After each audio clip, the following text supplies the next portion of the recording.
Boa tarde, que a paz do Senhor Jesus Cristo estejam com todos. Sejam bem-vindos, meus irmãos queridos e amigos. Gostaria de esclarecer mais umas perguntas que chegaram para mim, né? As dúvidas, curiosidade da Bíblia que a pessoa tem e às vezes tem vergonha de falar, né? Tem que me chamar no Zap e me perguntar. Mas não tem problema, eu estou aqui para responder da melhor forma possível, a forma bíblica, né? Mostrar para vocês que realmente a curiosidade de vocês, né? Ou a dúvida de vocês é sanada pela própria palavra de Deus. Não é da minha palavra, não é da palavra de pastor, não é da palavra de padre, é da palavra de Jesus Cristo, a palavra única e verdadeira e fiel e eficaz, a palavra de Deus. A pergunta hoje é até simples, é uma pergunta objetiva também, né? Que todos parece que tem um pouco dessa curiosidade, todos têm um pouco dessa cisma, vamos dizer assim. A pessoa pergunta para mim se o Deus do Antigo Testamento é o mesmo Deus do Novo Testamento, né? Se Jesus é diferente do Antigo Testamento, porque no Novo Testamento Jesus mostra uma pessoa bondosa, uma pessoa que transmitia amor, transmitia paz, né? Veio para mostrar o amor ao próximo, né? Tirar nossos pecados, Já o Deus do Antigo Testamento parece um Deus mais rigoroso, né? Um Deus mais de justiça, né? Um Deus mais ardente, né? Vamos dizer assim. E será que é a mesma pessoa? Será que são pessoas diferentes? São deuses diferentes? Né? Quantos deuses tem lá no céu? Né? As pessoas, essa pergunta chegou para mim, né? Até mesmo me perguntando uma pergunta aqui, que também é uma curiosidade de muitas pessoas, e parece que tem pessoa que tem vergonha mesmo de fazer essa pergunta. E não é vergonha não, porque a palavra de Deus ensina, entendeu? E ela mostra para você. É que às vezes você não estudou, às vezes não te orientaram, não te explicaram certo, né? E eu vou mostrar para você aonde que está falando nela, na palavra de Deus, para você estudar mais fácil e entender, né? Se esses deuses são diferentes ou se realmente é um só, é um Deus só. Tem muitas religiões, né? Eu queria deixar bem claro isso primeiro. Tem muitas religiões que seguem a doutrina de unicista. O que é a doutrina de unicista? A doutrina de unicista é uma doutrina que segue realmente só um Deus. O próprio nome fala uno, unicista. E segue um Deus só. Entendeu? Eles não acreditam que Jesus e o Espírito Santo seja Deus também. Eles acreditam que seja uma forma enviada de Deus, né? Uma essência enviada de Deus, mas que não é Deus, né?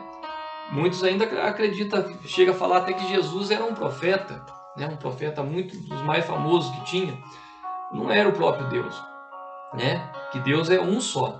Não vai ter três deuses, não existe três deuses, né? Já tem outros que acreditam que tem três deuses. Existe o Deus Pai, o Deus Filho e o Deus Espírito. E esses três deuses são três mesmo, né? São três deuses sentados em três tronos, né? Vamos dizer assim, aquele velhinho de barbinha branca no trono do meio, o Filho à direita e o Espírito Santo na esquerda, né? Muitos imaginam isso. Eu estou dizendo assim, não é por desacato, não. Eu estou dizendo o que as pessoas acreditam e que eu vejo, que eu pergunto, que eu convivo com isso, né? Só que realmente não é assim que funciona. Você vai falar assim, mas então eu não estou entendendo. Se não é três e não é um, como é então? É uma coisa até difícil de eu explicar para vocês, né? A gente vai ter que entrar na palavra de Deus para obter esses fatos e para clarear a mente sua para você entender realmente a verdade, né? Para me fazer essa pergunta tua ficar bem esclarecida para você. Não de forma de eu falar só ou de mostrar algum versículo bíblico para te induzir a dizer que o que eu estou falando é certo, o que o pastor falou para você é errado, ou o que o padre falou para você é errado. Entendeu? Então eu quero que você mesmo me acompanhe na palavra de Deus e faça as suas conclusões. É simples e fácil. Entendeu? E o resto deixa que o Espírito Santo de Deus faz o resto. Tá bom? Vamos dizer assim também. Muitas religiões, protestantismo, né? até engasgando aqui falar protestantismo, o protestantismo acredita realmente que existe a Trindade. O que é a Trindade? Essa palavra não tem na Bíblia. Essa palavra não existe na Bíblia. Mas só que eu, por exemplo, eu acredito na Trindade. Eu sou seguidor da Trindade.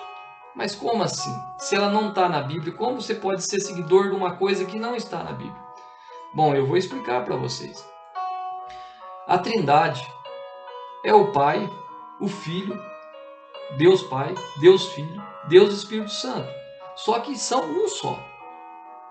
Não são três deuses. Eles não agem. Três deuses, um trabalhando aqui no céu, o outro trabalhando no escritório na terra, o outro manifestando em tal lugar. Não funciona assim. É um Deus e três.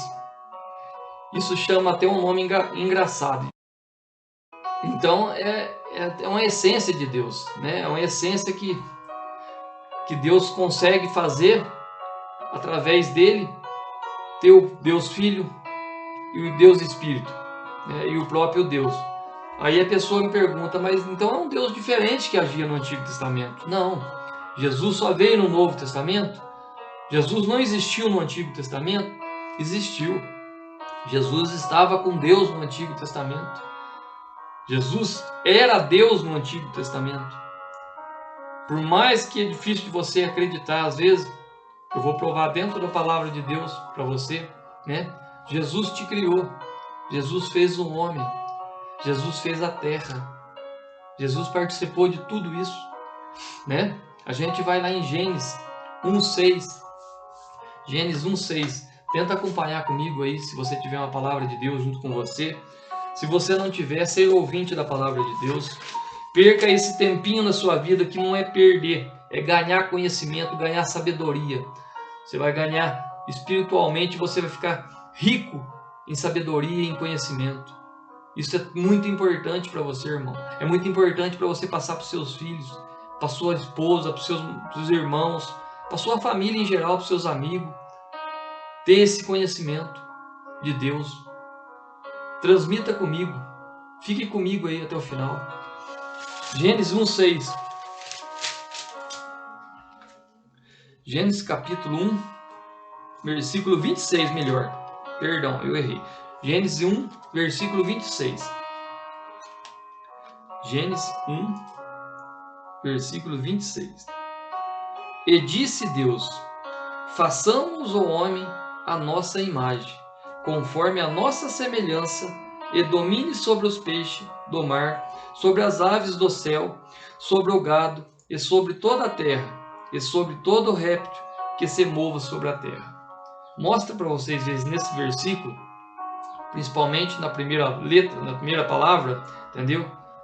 No capítulo 26, vamos voltar só para vocês verem, ó. E disse Deus: façamos o homem à nossa imagem. Façamos, não tem algo errado aí?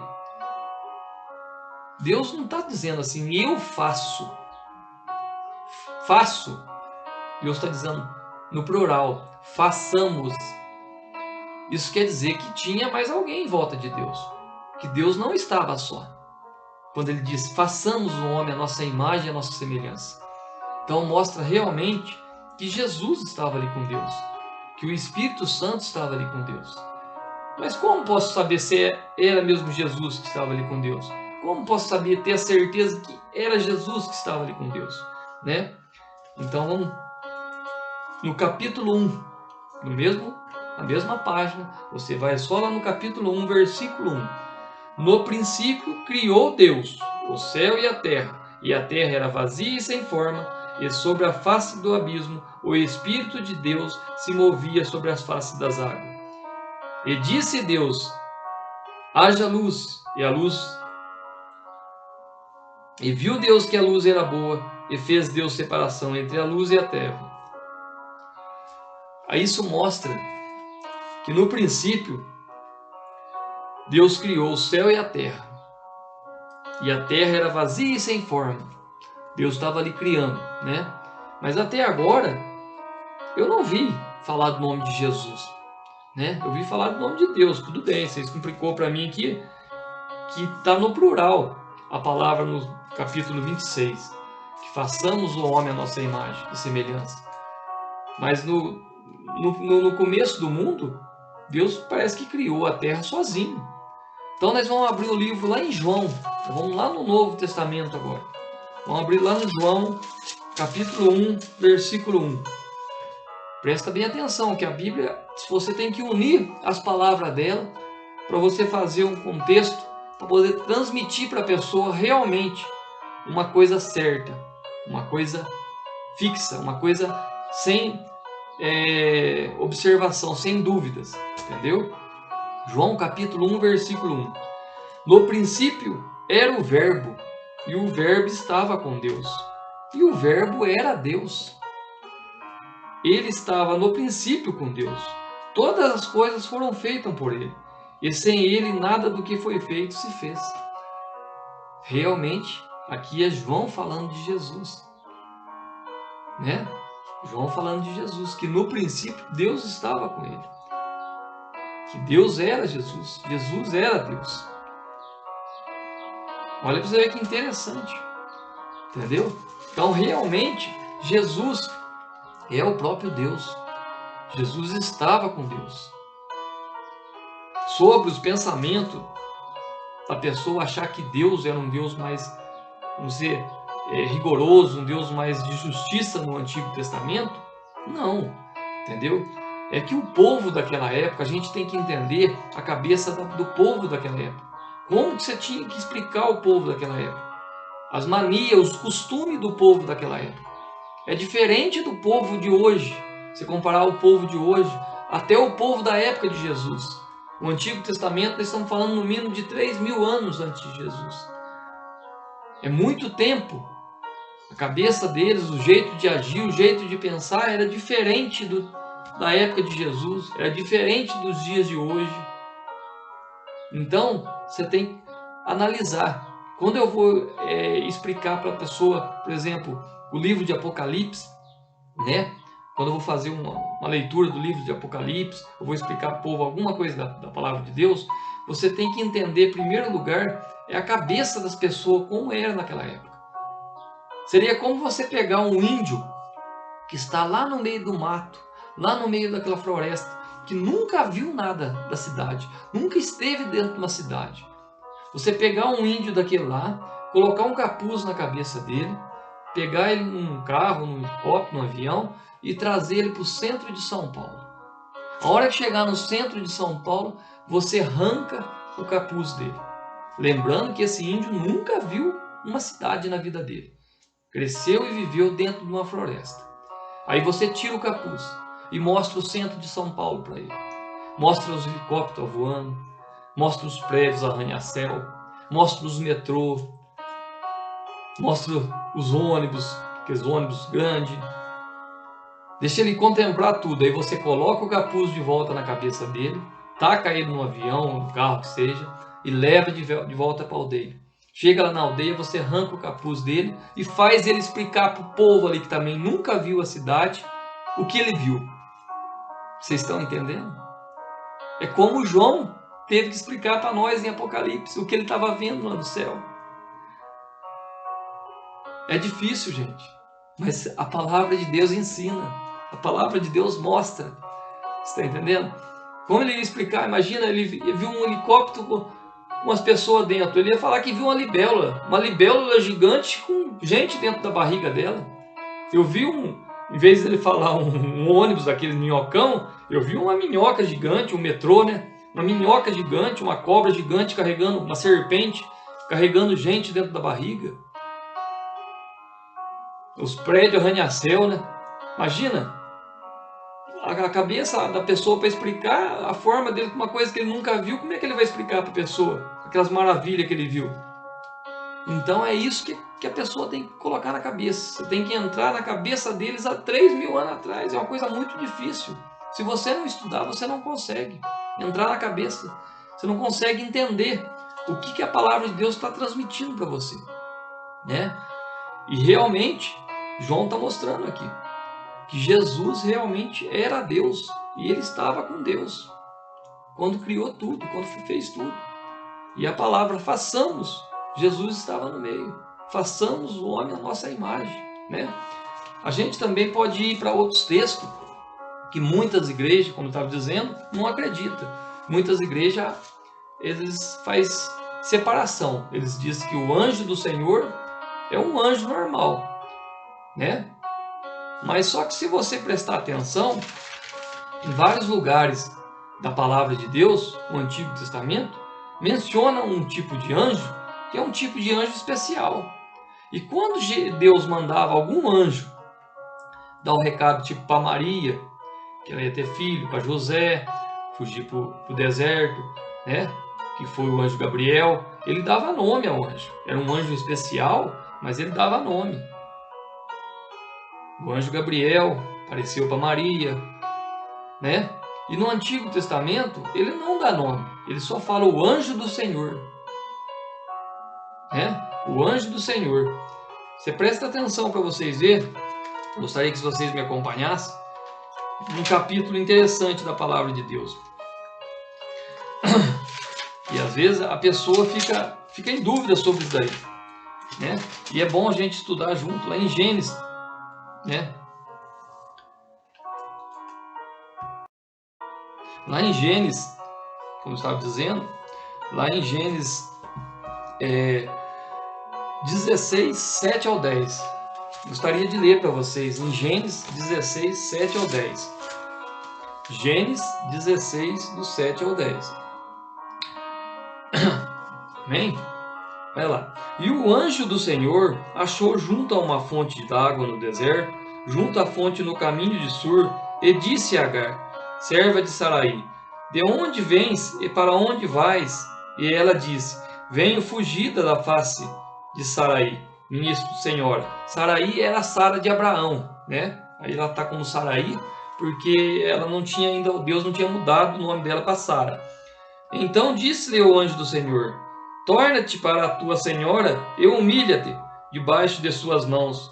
Disse-lhe mais ainda o anjo do Senhor. Presta atenção que é o anjo do Senhor que está dizendo. Multiplicarei sobremaneira a tua semente, que não será contada, por numerosa que será. Olha para vocês verem.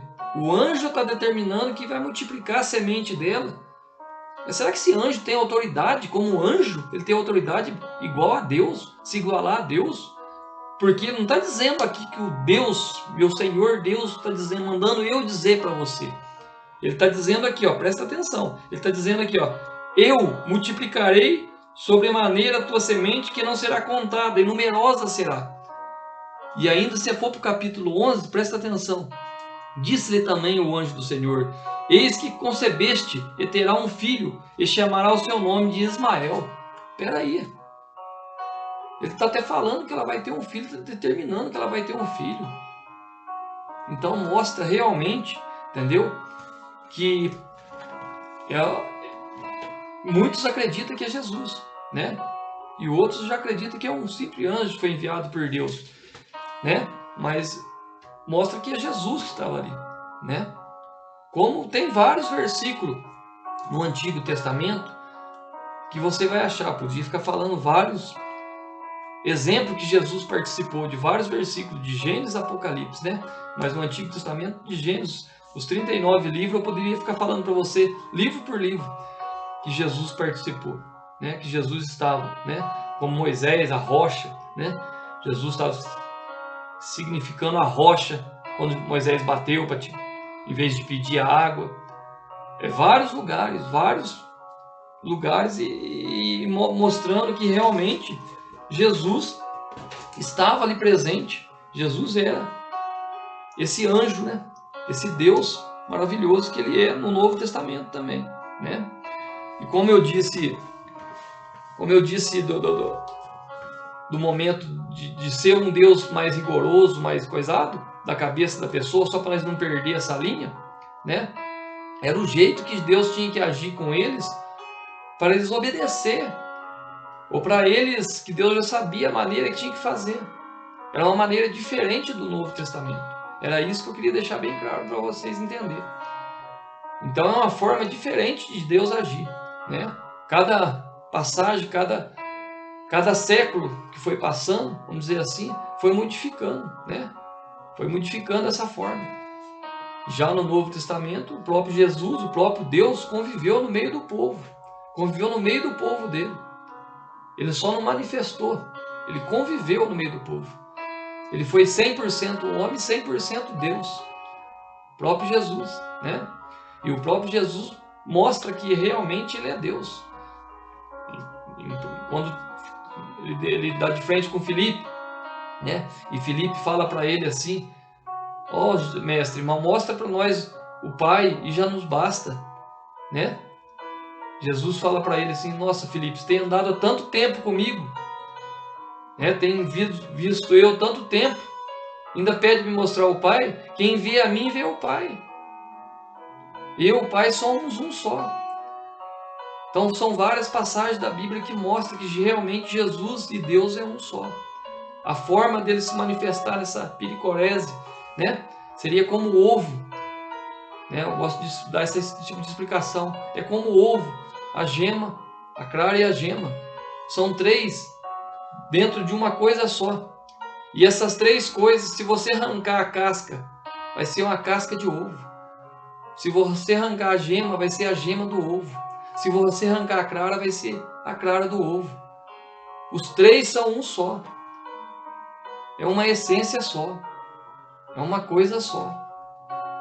Então, espero ter deixado bem claro, explicado a tua dúvida, a tua pergunta, né? Que Deus continua esclarecendo as suas dúvidas e mostrando para você. Se tiver mais alguma dúvida, estamos aqui para tentar, junto dentro da palavra de Deus, transmitir para você da forma mais clara e mais possível que seja, né? Vamos dizer assim. Gostaria também de estar convidando vocês que nesses 3 próximos vídeos que eu vou fazer, eu vou estar falando sobre um pouco da escatologia, vou estar falando sobre o fim dos tempos em Apocalipse. É uma coisa muito linda, é uma coisa muito boa. Eu estou batendo a tecla sobre isso daí, eu estou batendo o martelo sobre isso daí.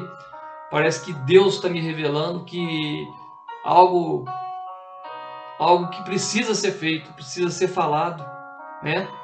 E eu gostaria muito que você estudasse comigo e entrasse profundamente nesses 3 próximos vídeos que eu vou fazer. Vão ser em 3 partes. Eu vou estar pregando e também explicando sobre o fim do tempo, né? O julgamento final, o Apocalipse, o juízo final, né? A condenação do ser humano, a condenação do demônio, que será jogado, Satanás será jogado no lago de fogo e enxofre.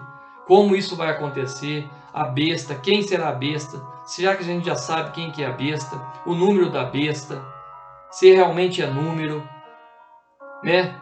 Eu vou explicar para vocês em detalhes, nós vamos estudar junto, vai ser maravilhoso, vai ser muito impactante.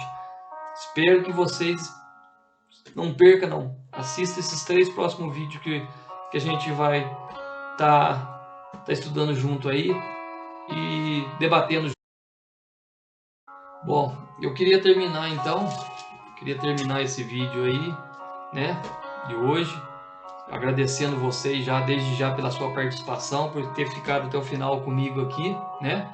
Que Deus abençoe você grandemente, ricamente, que comece uma semana de grandes frutos de energia, né? Que Jesus Cristo possa estabelecer no seu lar, através do Espírito Santo de Deus, trazendo força e energia para você caminhar junto com Ele nesses dia a dia que está sendo muito difícil. Está sendo muito, mas muito difícil para todo mundo. Não só para cristão, mas para todos está sendo difícil. Tá bom? Também, antes de encerrar, eu gostaria de deixar uma palavrinha para uma pessoa que fez uma outra pergunta aqui para mim, que não vai dar tempo de eu responder para você, né? Dentro da palavra de Deus, mas ela é pequenininha, é conjunta com essa palavra que nós acabamos de responder. A pessoa me pergunta assim: mas quem que é pai de Deus? Quem criou Deus? Eu acredito em Deus, sim, eu acredito em tal coisa, assim, eu acredito na Bíblia, mas eu queria saber quem que é pai de Deus. Se Deus criou nós, quem criou Deus? Então deixa eu responder para você rapidinho, entendeu? O vídeo já está grande, o povo está me xingando que o vídeo tem que ser menor. Então deixa eu responder para você. O Pai de Deus, entendeu? O Pai de Deus. Em primeiro lugar, Deus não existe. Não fica triste de eu falar isso para você. Deus não existe. Quando a pessoa perguntar para você, mas quem que é Pai de Deus? Quem criou Deus? Deus tem família? Né? Você responde para a pessoa, em primeiro lugar, Deus não existe. A pessoa vai ficar assustada. O cara falando de Deus e falando que Deus não existe? Deus não existe. Sabe por que Deus não existe? Porque quem existe é criatura. Nós existe. Entendeu? Nós fomos criados por Deus. Tudo que existe é criatura. Tudo que é criatura foi criado por alguma coisa. Deus é criador. Ele não é criatura, meu irmão. Tá? Então é por isso que Deus não existe. Deus é. Deus é glorioso. Deus é fantástico. Deus é criador. Ele não é criatura. Tá bom? Que Deus abençoe vocês. Tenham um ótimo dia e um ótimo fim de tarde. Uma ótima semana. Em nome de Jesus Cristo.